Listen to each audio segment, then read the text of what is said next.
The monarch butterfly, one of nature's most beautiful creations. Steve Kriegler captured these images in Madison, Wisconsin.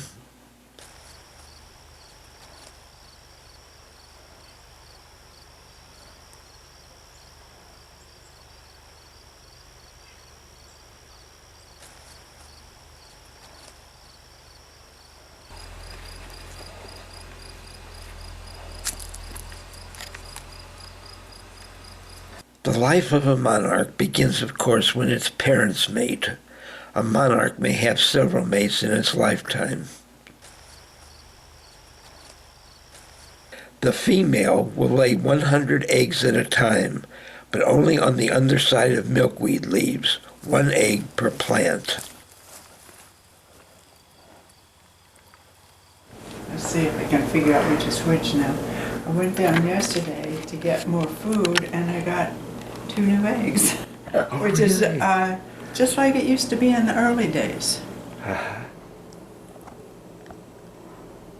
2 in the hayfield down below us, and 1 in that field by the chestnut orchard. Let's see. There are eggs on there? That's that egg.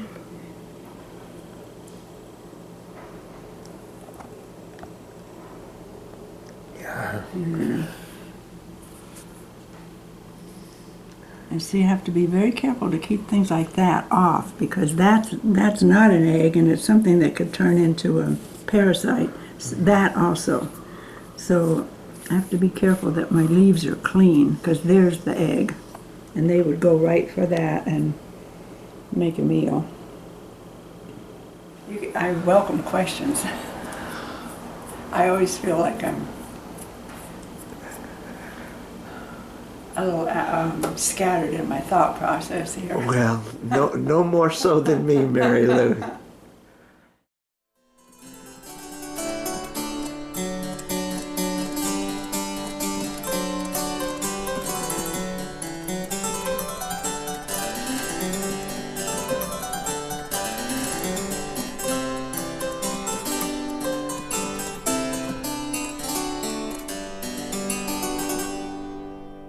So here's another one of your just hatched ones, right? Right there. He's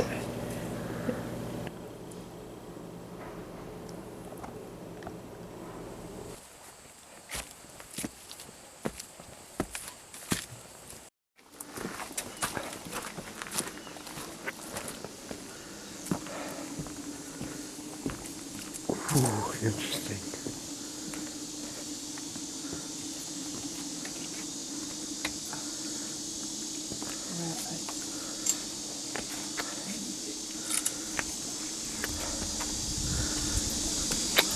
have a device to open this with.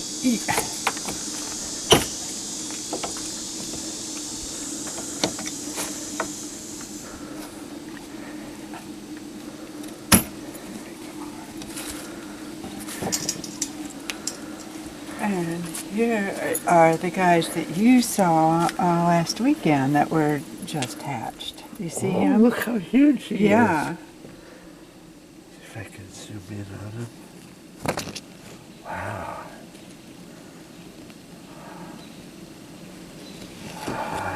And he's still got 3 or 4 more days to go.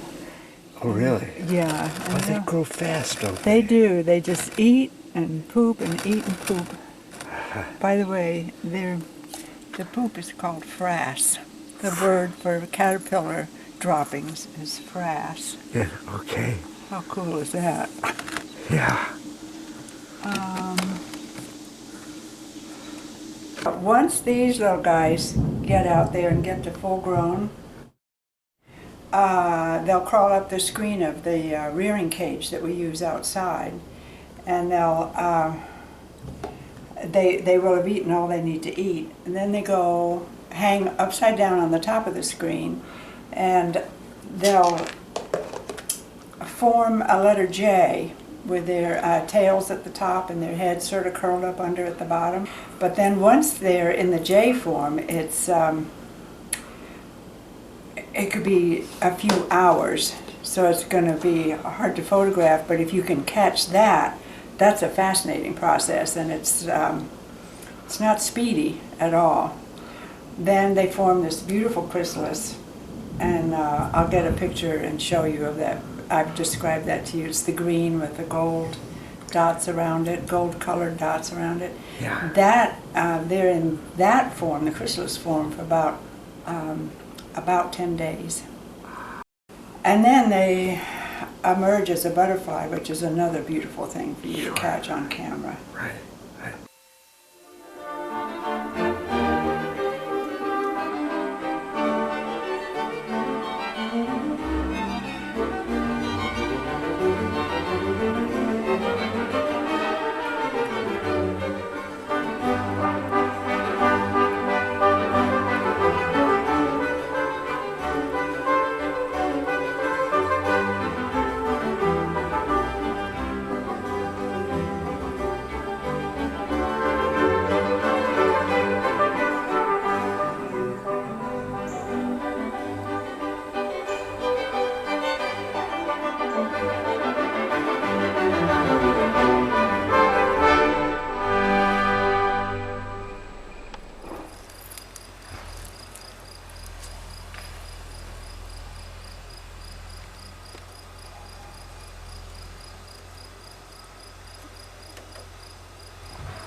It's on this section right there that we want to put the tag.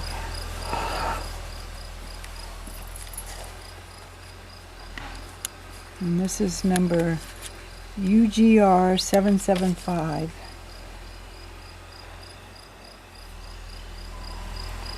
And I'm just going to hold it between my fingers while I count to 10. Mary Lou has tagged thousands of monarchs over 40 years, but only 3 have been recovered. Clinging to you. Yeah, it's. She's You see how those? I don't know what you call them, but those feet have little. That's how they hold on to. Can you see the little? Yeah. Like, I don't know what you call it. I'm sure there's a name for that. And now we can go. What? You gotta let go of me. I don't want to hurt you. We can put it on a flower. That goldenrod up here would be really good. Unless you want me to put it on your shirt.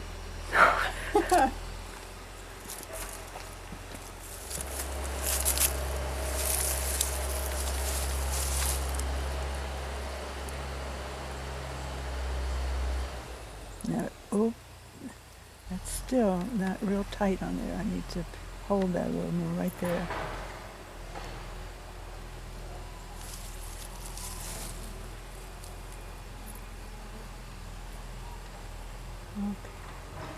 Came back on me. That was not what I had in mind. Oh, I love that. There you go. He loves you. She loves you. She's a nice, robust one.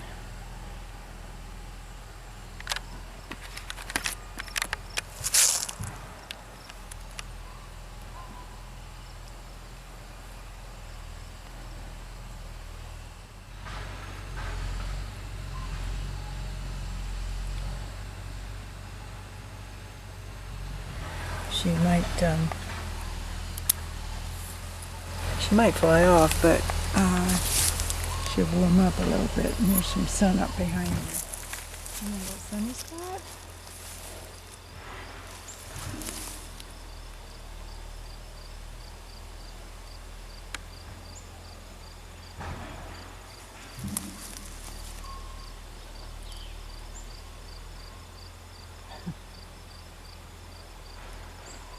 I'll say that we just lost the sun now. We got good footage of her wings. Nice. She's excited now.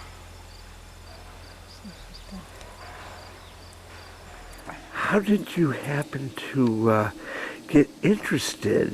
That, I guess that's a long story. well, huh? no, it's not really long. Okay. We had a very dear friend, an elderly friend up the road, and he was a friend from way back in Woods' family, named Boughton Cobb, and he was a naturalist, retired from the woolen industry, but he retired and came up here, and he tagged monarchs. I don't know how he got started, but that at that time was done through the University of Toronto, done by a very well-run organization headed by Fred Urquhart and his wife Nora. Anyway, Bao Cobb he was elderly and his hands were a little shaky, and he asked me if I would help him. And at that time, I was a home mom with 3 little kids, and that was the perfect thing for us to be doing as a family. So I helped him, and then I just started doing it all on my own after he passed away, and I've done it ever since. And that was in the 70s. And that actually was before the overwintering site in Mexico was discovered. At that time, they didn't know where all these monarchs went. So that whole process of the tagging led to the discovery, helped lead to the discovery of that overwintering site in Mexico, northwest of Mexico City, to an amazing place where they all gather and overwinter in oyamel trees.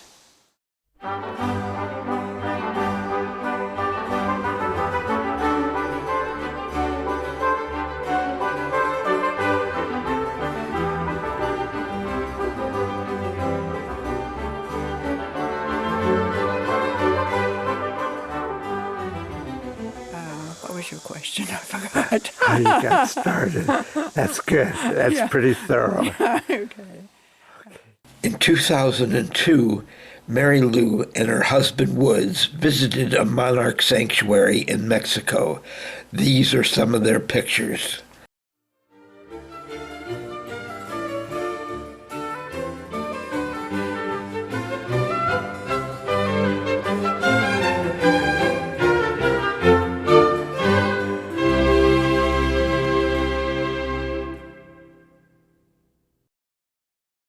Monarchs are endangered. Because of logging, their habitat in Mexico has shrunk from 27 acres to 1 acre. Cold temperatures and storms in Texas have killed many on their way north in the spring. Monarch caterpillars will only eat milkweed, and there's a big shortage of it in the United States, largely due to development and the use of herbicides. In 2013 and 14, Mary Lou didn't see one monarch in Falls Village. This year, 2015, she's raised 14. Maybe the life of the monarch is improving.